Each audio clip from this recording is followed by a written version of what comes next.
Good afternoon, and thank you for joining today's Rocky Mountain Power Wildfire Safety Webinar. I'm Drew Hansen. I serve as a Public Information Officer for Pacific Corp and Rocky Mountain Power, and I will be today's host and moderator for this webinar. At Rocky Mountain Power, we're making big investments and putting in place long-term strategies to mitigate the risk of wildfires and build a more resilient system in the face of extreme weather for all seasons. Today, we'll share progress on wildfire safety work, which includes system hardening, enhanced vegetation management practices, and expanded situational awareness. But before I turn it over to our subject matter experts, who will go into detail about all that work, just a few housekeeping details. So this webinar is being recorded, and it will be available to view at rockymountainpower.net/wildfire safety. There will be a questions and answers session after the presentation portion. To send us a question or provide us feedback on our wildfire safety program, you can click the speech bubble that says Q&A at the top of your screen, and there's a little question mark in the bubble there. So click that, and it'll prompt you to type in a question, type it in, submit it, and then that'll be in the queue for us to answer during the Q&A portion of today's webinar. So we do have a lot of material to cover over the next 30 minutes. So that'll leave about 30 minutes for the Q&A portion. And hopefully your questions will be answered, during the presentation. But if not, we'll try to get to as many questions during the allotted time. And if for some reason we're unable to get to your question due to the volume, or we run out of time, or if you're in a dial-in only option where you can't type and submit the question, you can always email us at wildfiresafety@pacificcorp.com. Once again, that's wildfiresafety, all one word, at pacificcorp.com. And that's a dedicated email box for our wildfire safety program, and we can answer your question that way as well. So with that, joining us today is Alan Barrett, our Vice President of Operations, and Stephen Vandenberg, our Meteorology Manager. Thank you both for being here, and I will turn it over to Alan. Appreciate that. Thank you, Drew, and thank you, everyone, for joining this afternoon and your interest in our wildfire mitigation plan. And so on the screen here, you see the agenda of what we plan on covering. I'll start by reviewing the company's plan development and the journey that we've been on, and then we'll dive into the plan itself, touching on the key elements, such as the baseline risk assessment, the strategic programs and system hardening, the dynamic risk assessment through our situational awareness, our public safety power shutoff protocols, or PSPS, and then I'll talk about our community outreach and education. And as Drew mentioned, given the short amount of time that we have, I'll be speaking at a high level. However, I encourage you to dig into the plan itself, which is available on our website if you really want to read through the detail that makes up the wildfire mitigation plan. It is available on our website as well.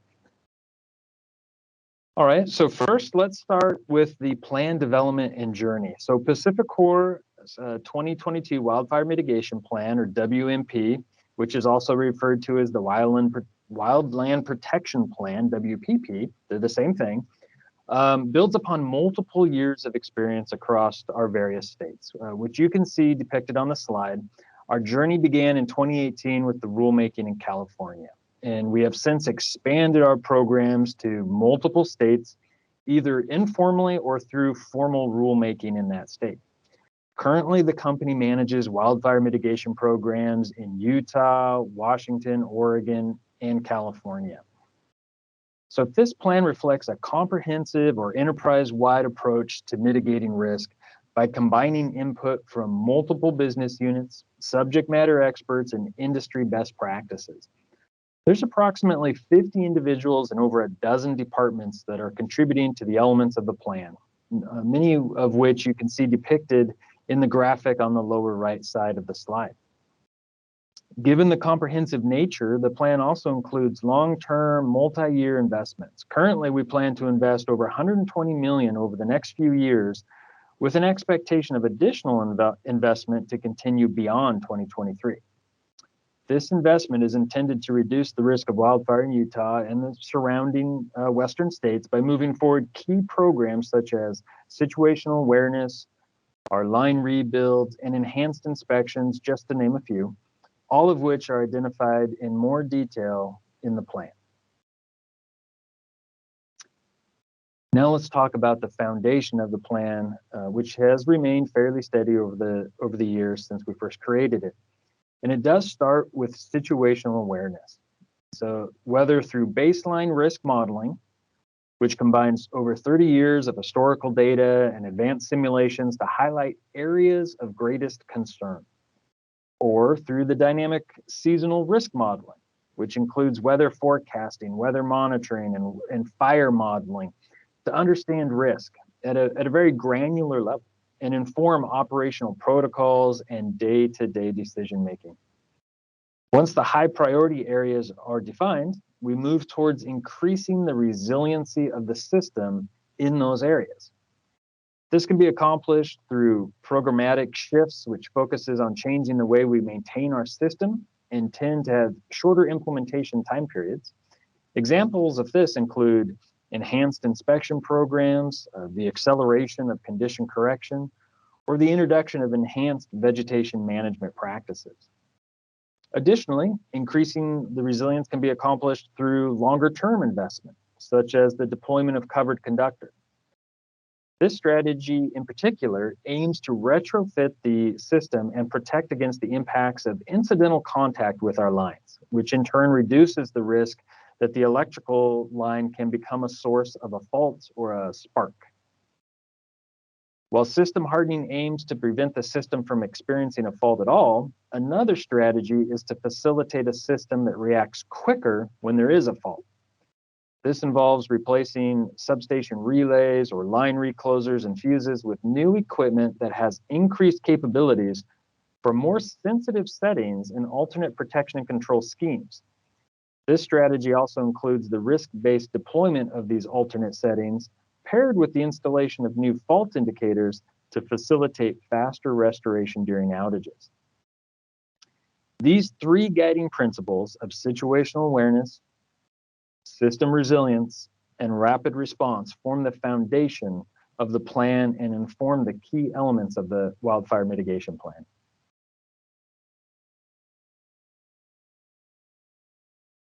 The first element of Rocky Mountain Power's wildfire mitigation plan is baseline risk mapping, which informs strategic investment.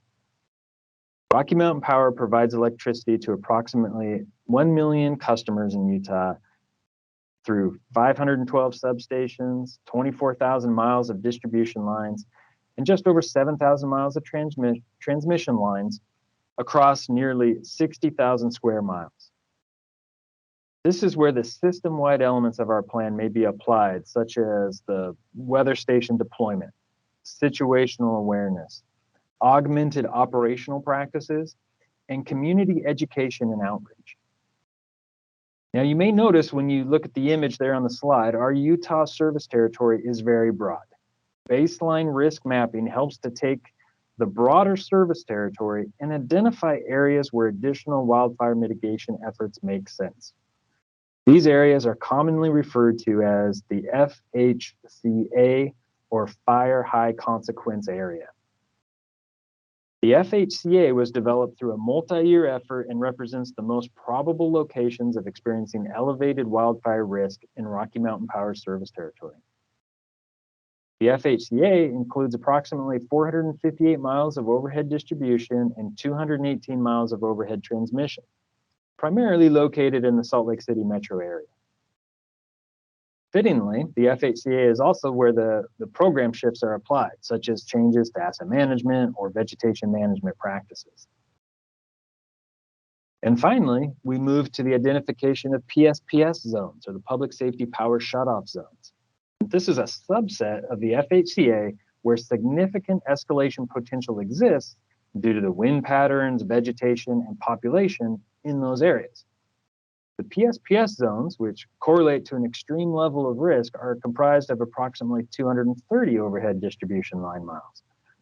And they're then used to identify and prioritize the system hardening in those locations and the targeted PSPS preparations.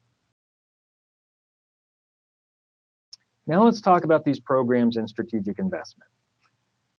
On the left-hand side of the slide, this includes programs augmented in the FHCA to change the way we maintain our system. These program shifts in the FHCA under asset management include increased frequency of inspections, accelerated correction of fire threat conditions, and an annual IR inspection of overhead transmission lines. Regarding vegetation management, we're continuing to leverage best practices. We perform annual inspections in the FHCA and annual pole clearing of equipment poles in those areas as well. In addition to these programs, system hardening, which is prioritized in these PSPS zones, includes a multi-year long-term investment of over 120 million to rebuild lines and replace the relays, the reclosers, and fuses. So regarding the line rebuild program, Rocky Mountain Power plans to rebuild approximately 500 miles in the next few years, 65 of which are in progress for 2022, as depicted on the slide. As part of the program, these lines may be either moved, removed, retrofitted with more resilient materials, such as covered conductor, or converted to underground, or a combination of the two. At this time, the majority of the miles have been identified for retrofitting with covered conductor, but the company plans to continue evaluating each project as it moves through the project pipeline to come up with a fit-for-purpose solution that reduces the wildfire risk. A few example projects where we'll be working in 2022 are highlighted on the maps on the slide. And so at the top, you see the Mill Creek Canyon project, about 5 miles for 2022. 6 will be done in 2023, getting us to 11 miles total for this project, and about a $10 million investment. In the big Cottonwood Canyon project shown on the lower half of the slide, is about 8 miles in 2022, with 9 more being rebuilt in 2023, coming in at a total investment of $20 million. Gives you a feel for kind of where and what these projects look like as we continue to move the wildfire mitigation plan and the system hardening projects forward. So I'm now going to turn it over to Steve Vanderberg, our manager of meteorology, to review the advancements that have been made on the weather modeling front. All right, thanks, Alan. So yeah, we've invested a lot in weather and fire science technologies in the past year, and there's been some pretty significant developments over here in terms of our modeling capabilities and some of the data that we're putting to use here in the Weather Center. And so one of the first things we've done in the past year is we are now running our own in-house weather forecast model. It's a high-resolution model that gives us the 96-hour look at wind conditions, temperature, humidity, snow, etc. But it also includes information on vegetation moisture levels. And I'll get into that in a second. So we're able to pull that into our systems every day to get a very detailed look at those conditions at the circuit level. But in addition to that, we're also in the middle of building a 30-year weather history, basically, using the same physics that are in our model to then train and build machine learning models to take our daily forecast and translate that into impacts. So what do I mean by that? Well, when our model runs every day, it spits out a wind forecast for all of our circuits.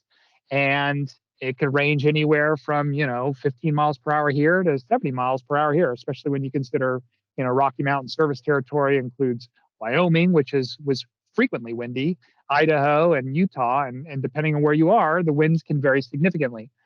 And so the 30-year history allows us to then better predict what the outcome of those winds or those, snowfall rates or that ice is going to be on our system. And so, in other words, we're building a system here that's going to get beyond just providing a daily weather forecast, but it's going to get us to the point where we're actually able to predict what the impacts are going to be to the vegetation and to our system and where the potential for outages exists, right? The other thing it allows us to do is for any given weather event, it could be a winter storm, or in this case, since we're talking about wildfire, it could be a very hot, dry, windy weather event, and maybe there's red flag warnings in effect and there's talk about high fire danger. What it allows us to do is then look at conditions over the past 30 years, look at the forecast and put it into context. Is this event that's forecast to hit us, tomorrow? Does this look like something we see multiple times a year, or is this in the top 5 worst days we've seen in the last 30 years? The other thing we're doing is we're taking this forecast data and we're feeding it into wildfire simulation models. And this allows us to run millions of wildfire simulations every day across our service territory and then map out the potential consequences of hypothetical fires everywhere where we provide power. And why that's useful for us is when you combine it with the weather forecast, it gives us a more complete picture of both weather-related risks and wildfire risks.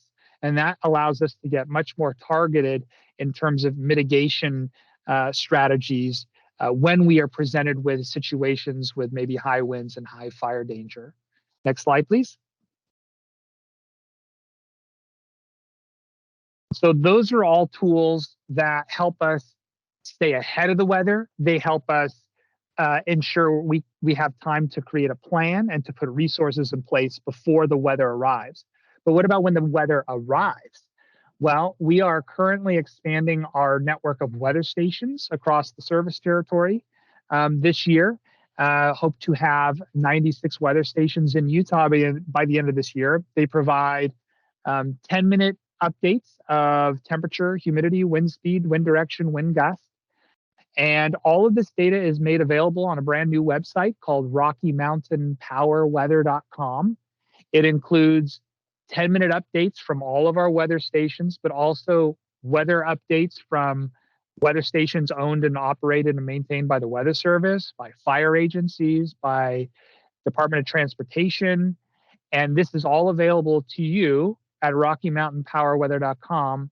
And as part of that, not only does it include all the updated weather station information, it also includes the climatology.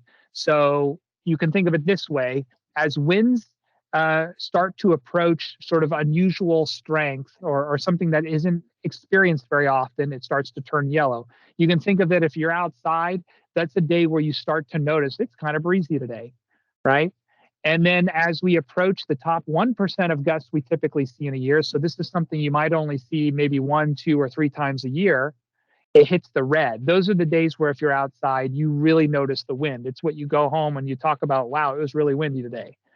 And those are available for all the weather stations that are at the website. And in addition to that, we're pulling in weather forecast data from the National Weather Service's National Blend of Models, the European model forecast, and pretty soon our own internal model forecast data will also be available for each of these weather stations through the websites. And then the last thing we've done in the past year is we've really built out our meteorology program to include 5 full-time meteorologists, which provide daily forecast products and services to the company and support our company's day-to-day operations as well as emergency operations for when we have significant or severe weather affecting the service territory. And with that, I think we're going to hand it back to Alan. Thanks, Steve. So that dynamic risk assessment that Steve just talked about, that is provided to us through the situational awareness, informs us of key decisions or changes to operational practices that we can make. So risk-based changes to work practices, such as the augmentation of working hours or redeployment of resources to perform additional patrols, as well as risk-based changes to system operational practices. Now, these changes come in the form of the alternate protection settings and control schemes, which can be faster tripping during a fault on the system and reduction of the number of reclosing attempts that are done. These wildfire mitigation strategies, while important, have an indirect relationship with reliability, meaning some of the mitigation strategies can create more frequent or longer outages. Therefore, PacifiCorp is deploying additional communicating fault indicators in strategic locations to help pinpoint fault locations, reduce patrol times, and limit the impact to customers. We're balancing the risk mitigation with the reliability of the system at the same time while we move these mitigation strategies forward. And finally, public safety power shutoffs or PSPS events. So daily assessments and status reports are used to assess forecasted risk and whether or not PSPS protocols should be implemented. So let's take a closer look at PSPS. So PSPS is a tool that may be used by utilities as a measure of last resort to reduce the risk of wildfires. And we understand the impact that PSPS events can have on our customers and on our communities that we serve. Therefore, at the core of our decision-making and overall PSPS program is balancing the risk of the conditions surrounding a potential event with the risk created by the de-energization itself. Throughout fire season, situational awareness is leveraged to continuously monitor conditions. As risk increases, we then incorporate a range of additional factors into assessing the need to implement a PSPS. Such factors include real-time monitoring of location conditions, weather forecasting, and also dynamic input from our public safety partners in the communities we serve. When a PSPS is implemented, Rocky Mountain Power focuses on key communication protocols. This includes advanced notice to public safety partners and key updates to all customers and critical facilities throughout the event. In 2022, we're looking to continue to evolve that coordination and communication as we work to stand up a public safety partner portal. While still in its initial development, this portal will eventually serve as a consistent place where our public safety partners can access key information and GIS shapefiles of detailed event information. In addition to the investment, the protocols and customer programs, Rocky Mountain Power takes a multi-pronged approach throughout the year to ensure preparedness and education of our customers and communities. We facilitate collaborative sessions such as tabletop exercises with public safety partners, where we work with our partners to prepare for potential PSPS events or other emergencies. Additionally, we work to get key information out into the communities we serve via social media, radio campaigns, brochures, and flyers. We also host webinars, such as the one that's occurring right now. These efforts tend to be front-loaded in the year to ensure everyone is prepared for the upcoming fire season. Furthermore, we maintain additional information throughout the year on our website that's available to everyone, and has provided the link is provided there at the bottom of the screen. So with that, that concludes kind of the walkthrough of our wildfire mitigation plan and the various elements that make up that plan. More information is available on our website, and access to the plan itself and all the details that's contained therein. And so now we're ready to move into the Q&A portion. So Drew, I turn it over to you to see if there's any questions that have come in or in queue. Awesome. Thank you so much, Alan and Steve, for providing details about the many aspects of Rocky Mountain Power's wildfire safety and mitigation program. No questions have come in yet, but if you click that Q&A button at the top of your screen there with the question mark in the speech bubbles, you'll be prompted to type in a question if you have one. Click submit, and we'll be able to read it and get that question answered. And just as a reminder, too, that this webinar will be available at rockymountainpower.net/wildfire safety. Likely we'll be able to get it up there later tomorrow afternoon. That way, if you want, you can rewatch it or share it with friends and colleagues. And it'll also be available through the Rocky Mountain Power YouTube channel as well. You know, as we kind of wait for some questions to come in, you know, you guys, Alan and Steve, you both covered some great information in here. It is very specific to wildfire safety and what the utility, what Rocky Mountain Power is doing to keep communities safe. But I am curious, how does this work, a lot of the mitigation efforts, how does it kind of impact the system or improve resiliency outside of the wildfire season, so like in the winter times? So I'll talk about the system resiliency, and then Steve, if you want to talk about situational awareness and what that might mean throughout the year. But when we look at the wildfire mitigation plan and you look at the system hardening that is being conducted as part of that plan, it definitely reduces wildfire risk. But when you harden the system, say with covered conductor, we get the benefit of that line rebuild throughout the year. So that same covered conductor that's helping reduce wildfire risk, if you think of winter storms or just a breezy spring day, might not be in the middle of the wildfire season, but it also helps to reduce outages, to limit that incidental contact with our system. It reduces the fault activity, reduces outages, reduces the outage durations. So really, we get the benefit year-round, even though it is targeted at the wildfire risk reduction, the system hardening that we're doing. Steve, any thoughts on the situational awareness benefit we get throughout the year? Sure, it's much of the same story. The models that we're developing and implementing to support our wildfire mitigation efforts are going to be beneficial year round, because it's not just fire weather related variables that are a part of this forecast model. It includes things like snowfall. It includes things like ice and thunderstorms. And so this is something we're going to be able to use year round to help stay ahead of all kinds of weather. So not just wildfire related risks, but winter storm related risks, severe weather related risks. So this is something that's definitely going to benefit us year round, 365 days a year. All right, thank you for that. Question did come in. So the question is, has Rocky Mountain Power ever conducted a public safety power shutoff? So Rocky Mountain Power has not conducted a public safety power shutoff. Rolling up to Pacific Core on the Pacific Power side, 2 public safety power shutoff events have occurred over the last 2 years. One in 2020 and one in 2021. So we have had experience with implementing our PSPS program. We do know the impacts of what it means to our communities to conduct a PSPS event, what it means to our customers. And so we definitely understand the coordination that is involved, and want to make sure we're prepared as we're conducting the situational awareness that we've talked about, so that when the conditions get to that point, that it can be conducted smoothly. Thanks for that, Alan. I think I'll add on too. You mentioned how Rocky Mountain Power is prepared if a public safety power shutoff is needed.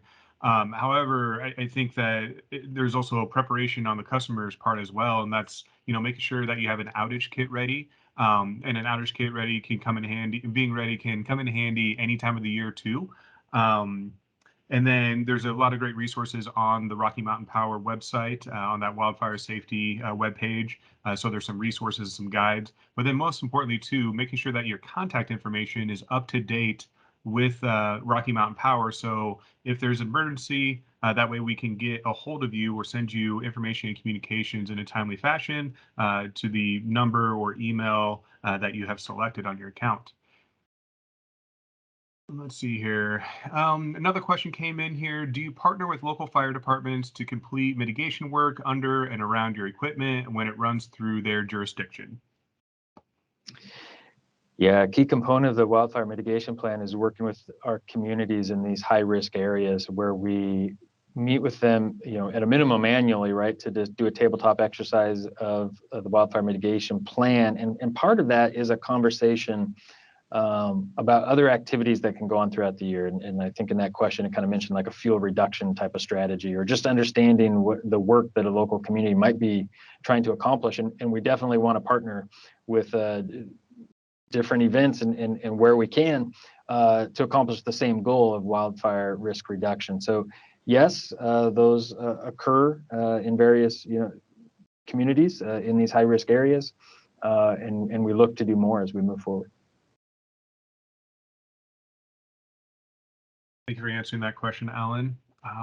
We'll give it a few more minutes here for questions to come in. And I think as we're waiting to, I keep going back to the Rocky Mountain Power website because there is some great information on there. And included on there is a interactive map as well. And I believe Alan touched on it briefly earlier. And that map, you can type in a address to see if there is a business or a resident within a potential public safety power shutoff area.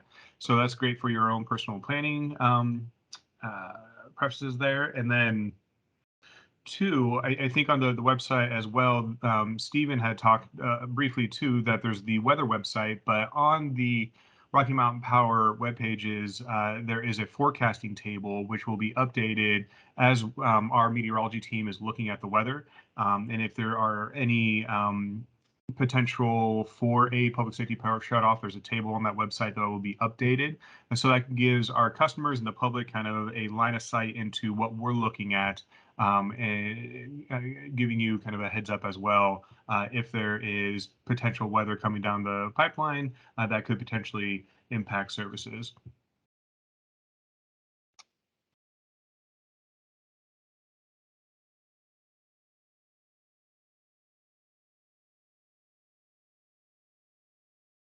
Okay. So just another reminder too, at the top of the screen there is the Q&A button. You can click that and then type in a question, hit submit, and that'll come to us. Let's see here. Here's a fairly specific operational question that's come in. Do you capture current voltage data, current or voltage data for your predictive analytics? And if so, what sensing hardware are you using to capture this data? That's a great question because we didn't touch on that when we were going the overview of the wildfire mitigation plan, but part of the plan is piloting newer technologies. And one of the more interesting kind of newer technologies is the relay capability of monitoring the power quality of our power lines from the substation to the customer and looking at the signature of the power quality of the and being able to detect issues before faults are created, before outages are created. And whereas at the top of my mind right now, I don't know the name of the relays, if that was the question, the specifics, but that technology is being piloted. These new relays that kind of look at that fault anticipation of what's out there, and whether or not it allows us to send resources out in the field and do some investigation to resolve problems before they become big enough problems to create outages, create faults.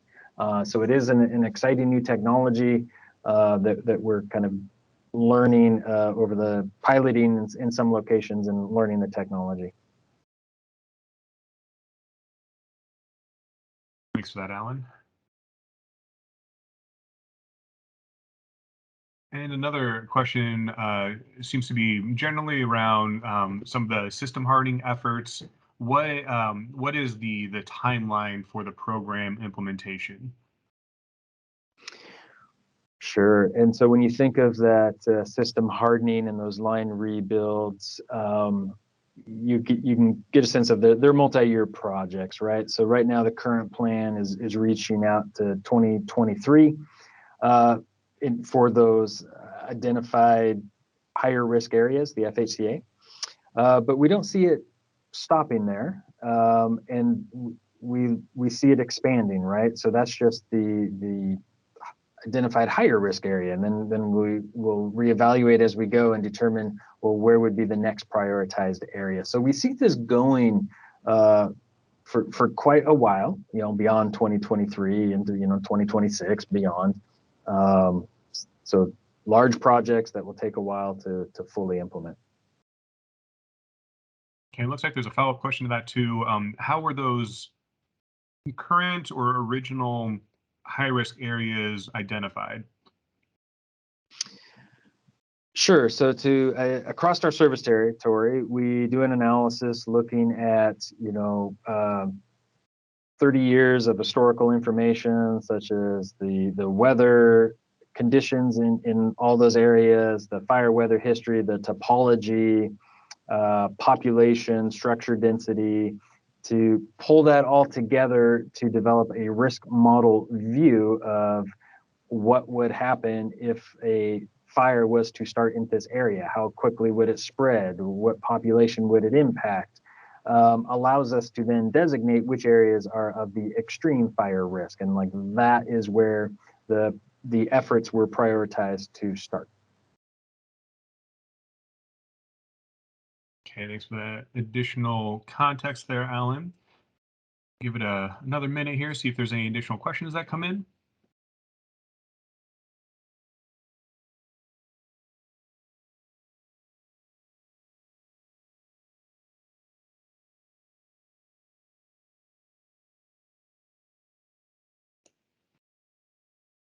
Well, as we wait to, I'll just make another note that if a question comes to you at any time, we do have a dedicated uh, email box for those questions. It's wildfire safety, all one word, at pacificcorp.com. So you can email us at any time and we can respond to your question that way. Or two, we do have a 24-hour call center. They're really great about taking your questions, making sure they get the right information back to you as well.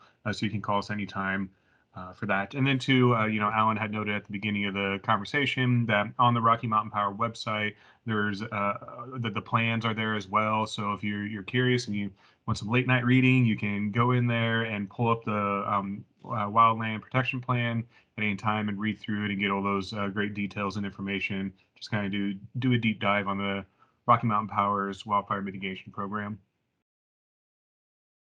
So I think with that, I think it's safe that we could probably conclude this webinar. Again, if you have any questions, we have the wildfire safety at pacificcorp.com email, or give us a call through our customer care line at any time. This webinar is being recorded, and we'll have that up on the Rocky Mountain Power wildfire safety webpage sometime tomorrow afternoon for you to review and share as needed. And I'd like to just thank Alan and Stephen again for giving us an overview of Rocky Mountain Power's wildfire mitigation program. And thank you all for joining us this afternoon. With that, have a wonderful rest of your day. Thank you, Drew. Thanks, everyone.